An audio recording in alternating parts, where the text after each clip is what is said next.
बेटा पर पतोह पर आई पोता पर गीत गा देता एगो संसार सुन लिहल बन। हमारा तो बारे गुरुजी एक ही बेटा हो से कोई लिपीना गुरुजी एक बेटा के बिया हो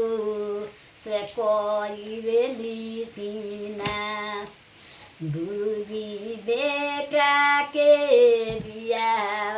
हो से कोई लिपीना बहुआ जे आइलिए बबुआ भनसर घरवा हो बनावे रे लगलिना बहुआ जे आइलिए बबुआ भनसर घरवा हो बनावे रे लगलिना बहुआ पाछो पारा करवा हो बनावे रे लगलिना अपने जे खालिए बबुआ पाछो पारा करवा हो से हमारा के दिहलिना बहुआ आखरा दू गोरोटिया हो से हमारा के दिहलिना 12 बरिस पर बेटा मोरू आइले हो से आई बैठले ना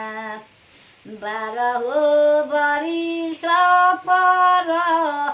बेटा मोरू आइले हो से आई बैठले ना उजे आमा के पाजरवा हो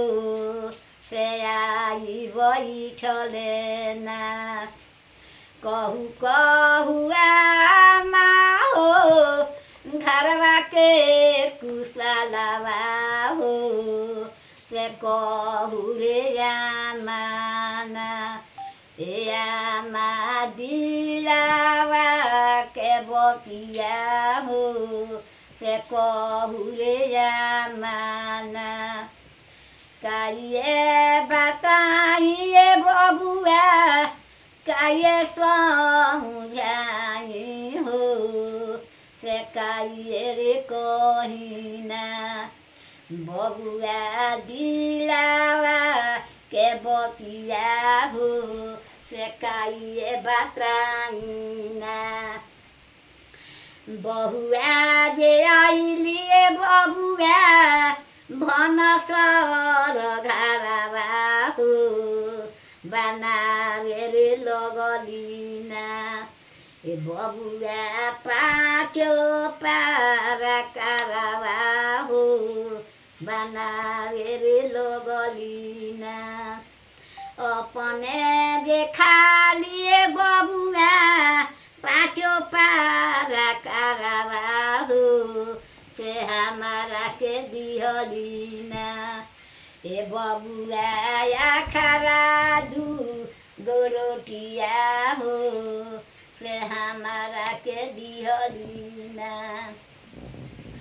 अतना बचन बबुआ सुनही ना पवले हो से काटे रे लगले ना बबुआ बास के करचिया हो से काटे रे लगले ना जनी बबुआ मारहु आ जनी गरियाव हो से जनी रे बबुआ ना बहुआ के घर से निकाल हो से जनी रे बबुआ ना उहे बहुआ रे बबुआ दिहे दूगो पोतावा हो से दूहे रे पोतावा ना बहुआ के पैसा सधई है हो से उहे रे पुत्रवाना उहे बहुआ वाए बहुआ अधी है दूगो पुत्रवा हो से उहे रे पुत्रवाना बहुआ के पैसा सधई है हो सही है रे पुत्रवाना लाइट करिया लगी सफराई अब मैसेज भेजिया लगी ये ठीक बाकी नहीं थे ठीक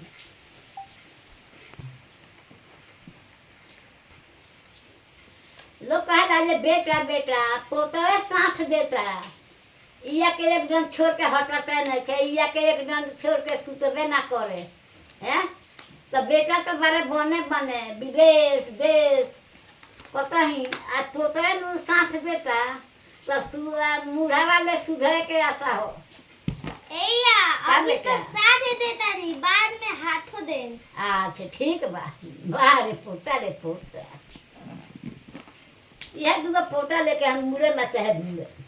दोस्तों हेलो दोस्तों आप मेरी दादी को लाइक करें सब्सक्राइब करें और कमेंट करें।